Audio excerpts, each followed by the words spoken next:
Hey everyone, welcome back to my channel. কেমন আছো তোমরা সবাই? আজ ছিল আমাদের বাড়িতে নারায়ণ পুজো, সেটারই মিনি ব্লগ তোমাদের সঙ্গে শেয়ার করলাম। চলো ভিডিওটি দেখতে থাকো, আর অবশ্যই আমার চ্যানেল সাবস্ক্রাইব না করে থাকলে সাবস্ক্রাইব করে আমার পাশে থেকো।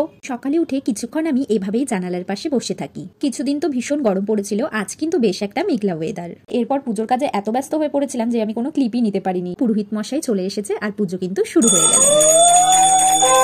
আজ বুদ্ধ পূর্ণিমা ছিল, আর এই দিনে প্রতি বছরই আমরা নারায়ণ পুজো করে থাকি।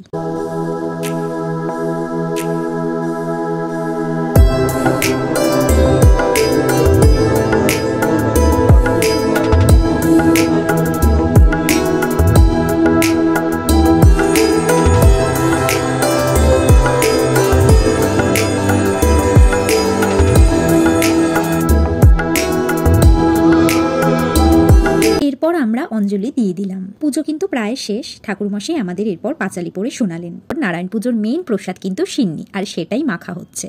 আমার কিন্তু সিন্নি খেতে বেশ ভালো লাগে। তোমাদের কার কার ভালো লাগে কমেন্ট করে কিন্তু আমাকে জানিও। আর এই পুচকিটাকে দেখো, এ কিন্তু আমাদের ফ্যামিলির সব থেকে এখন ছোট মেম্বার। আর অন্নপ্রাশনের ব্লগ কিন্তু আমি কিছুদিন আগেই তোমাদের সঙ্গে শেয়ার করেছিলাম। এরপর শুরু হলো দুপুরের খাওয়া দাওয়ার পর্ব। ঠিক বুঝতে পেরেছে আমি ভিডিও করছি, তাই দেখো খেতে খেতে কেমন পোজ দিয়ে দিচ্ছে। আমিও ফাইনালি উপোস ভেঙে খেতে বসে পড়লাম। চলো মেনুতে কি কি ছিল তোমাদের সঙ্গে একটু শেয়ার করে দিই। প্রথমেই ফল, চালকলা আর সিন্নি খেয়ে নিলাম। এরপর ভুনা খিচুড়ি, আর সাথে ছিল আলুর দম, তারপর চাটনি আর পায়েস। That's it for today's video. আজকের এই মিনি ব্লগটা দেখতে তোমাদের কেমন লাগলো অবশ্যই কিন্তু আমাকে কমেন্ট করে জানিও। আর ভালো লাগলে লাইক, কমেন্ট, শেয়ার করো। And do not forget to subscribe my channel. চলো টাটা।